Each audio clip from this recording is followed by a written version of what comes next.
একটু সময় দেন, সময় দিব ঠিকই গেল।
মাননীয় উপদেষ্টা আমাদেরকে আপনি 5-10 মিনিট দিতে পারবেন?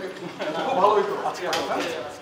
ভাই ভাই সাইডে বাইরে যান, সবাই বাইরে যান, বাইরে যান, সবাই বাইরে বাইরে সাইডে আস্তে আস্তে সব বাইরে সব বাইরে ঘুরে যান।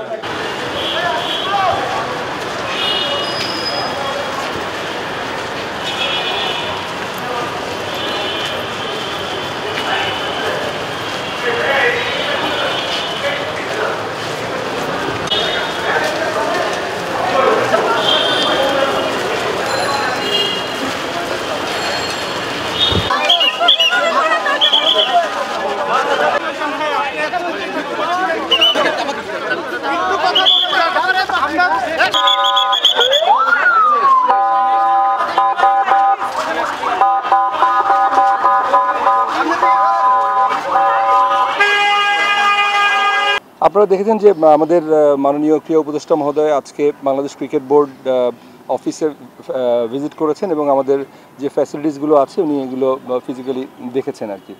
তো তার আজকের এই আসার মূল যে বিষয়টা আমি যেটা যতটুকু বুঝতে পেরেছি যে মূলত উপদেষ্টা মহোদয়ের হয়তো আরও পরিকল্পনা রয়েছে, উনি খুব শীঘ্রই হয়তো অন্যান্য ফেডারেশনগুলোতেও যাবেন, তারই ধারাবাহিকতায় হয়তো বা আজকে আমাদের এই ক্রিকেট বোর্ড অফিসে উনি এসেছিলেন।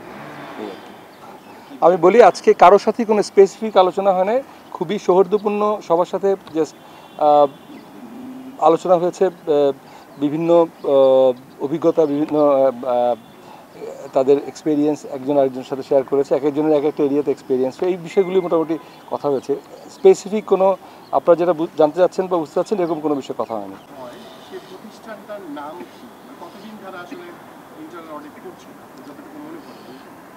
আমাদের যে ইন্টারনাল অডিট হয় যেটা এবং এক্সটার্নাল অডিট হয় যেটা ইন্টারনাল অডিট আমাদের এক্স্যাক্টলি আমি নাম্বার অফ ইয়ার্স বলতে পারবো না, অনেকদিন ধরে করছে ইন্টারনাল অডিট, এটা আমার ফাইল দেখে বলতে হবে, এইভাবে বলা ঠিক হবে। আমাদের ইন্টারনাল অডিটর আছেন এখন এক নবীন। আমরা আবার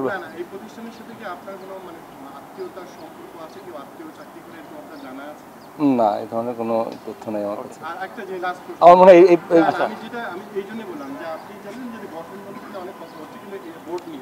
সিও4 নিয়োগ নিয়ে আপনাকে আমি অনেকবারই প্রশ্ন করেছিলাম, যেটা আপনি সিও, যেহেতু গঠনতন্ত্রে স্পষ্ট লেখা আছে সিও4 নিয়োগ করতে হবে, এটা গঠনতান্ত্রিক পদ, যেভাবে সহসভাপতি নিয়োগ করার নিয়ম আছে। সিও4 নিয়োগ নিয়ে আপনি কি কোনো চেষ্টা করেছিলেন এর আগে? এই সিদ্ধান্তটা কিন্তু আসলে বা এই ধরনের পলিসিগত ম্যাটারগুলো কিন্তু সিও দেখেন না, এটা পুরো ব্যাপারটাই বোর্ডের সিদ্ধান্ত এবং বোর্ড এই ব্যাপারটা নিয়ে will act on that particular areas. না চেষ্টা আমি এখন থেকে বলবো যে আমি চেষ্টা করি নাই। আতিফ ভাই আমি অবগত না কি ক্যাপাসিটিতে, বাট উনি এসছেন যেহেতু উপদেষ্টা মহোদয় ছিলেন এবং ওনার সাথে কথা হয়েছে, উপদেষ্টা মহোদয়ের সাথে উনি ছিলেন, আমি দেখেছি, এর বাইরে কিছু বলতে পারবো না। সেকেন্ড কোশ্চেন আপনি বললেন যে মাত্র যে আর গভর্নমেন্ট আপনাদেরকে অ্যাসুরেন্স দিয়েছে সিকিউরিটি থেকে, মানে ইউ আর স্টিল হোপফুল যে বিশ্বকাপ এখানে হবে। আসলে এটা তো সিদ্ধান্তের ব্যাপার, এটা সিদ্ধান্তের ব্যাপার। আমরা আমাদের প্রিপারেশন নিয়ে উই আর কনফিডেন্ট। এখন বাড়তি বিষয়গুলো কিন্তু আসলে অন্যান্য সংস্থা বা রাষ্ট্রেরা জড়িত, সেই ব্যাপারে আসলে I cannot make any comments. They are positive about our arrangements and they are confident যে তোমাদের যে ক্যাপাবিলিটি বা তোমাদের যে এক্সপিরিয়েন্স সেটা দিয়ে we have no doubt about it, but travel রেস্ট্রিকশনটা তাদের জন্য একটা মূল challenge. Sami thank you. Sami একটু